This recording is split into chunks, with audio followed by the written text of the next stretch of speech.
Coach Dungy, you mentioned Belichick being gone, Gerard Mayo stepping in.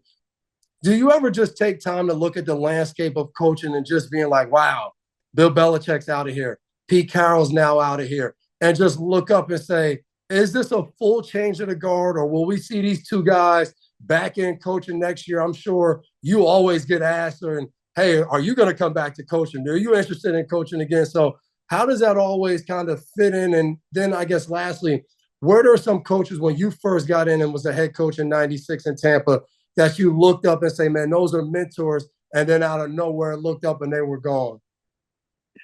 No, it happens. The NFL, I think the owners have one of two thoughts. Hey, I've got to go new. I've got to get this unknown person that nobody knows about. Or, yeah, give me that icon. Give me that guy who everybody says is going to bring things around.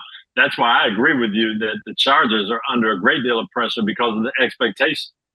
Hey, you've got a franchise quarterback. Now you've got this coach who we know he took a team to the national championship in college. He took a team to the Super Bowl. He's a proven commodity, and that's what I'm looking for. And to me, that was a great choice, Jim Harbaugh, because he brings all that to the table. I was shocked that Coach Belichick did not get a job this hiring cycle, because you know, if I'm an owner and I've got a team that I think is close, that's the guy I want. He's done it. He knows what it takes to not just compete, but to win it all. And so, you know, to see him out, to see Pete Carroll out, I just think the next cycle is going to be, okay, we went with some of these young guys. Let me get this established guy back. And I would not be surprised to see those two guys back next year. I remember when I came in 1996, and I was a young guy. I was 40 at the time, one of the youngest coaches then. And I looked at gosh, Joe Gibbs. You know, that was my role model, one of my heroes. Mm-hmm. Chuck Noll had just stepped down. Tom Landry had just stepped down. Jimmy Johnson had just taken over for him. So, yeah, you had that kind of changing of the guard. And then you're in it 4 or 5 years, and you become one of those older guys that everybody's looking at. And that's how quick the landscape changes.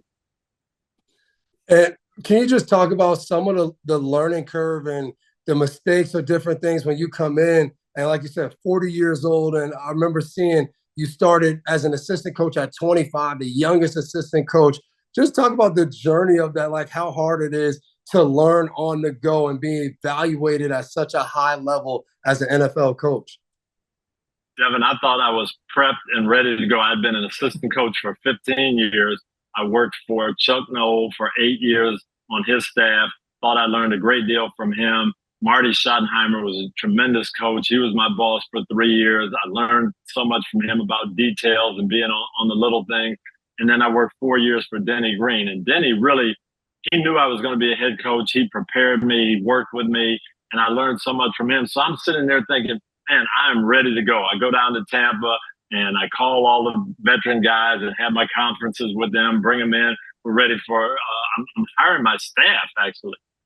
And I'm thinking, yeah, I got this. I'm in pretty good shape. And the director of football ops comes into me and says, Coach, just one question for you. I need to know, what hotels are we going to stay at on the road, and what airline do we want to charter our flight? And I need to know today.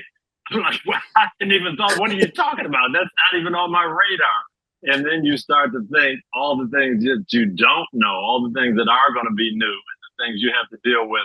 And that first year, it was a whirlwind with those kind of things. Hi, I'm Mike Tirico, and thanks for watching. Make sure to hit subscribe for the latest news and highlights from NBC Sports.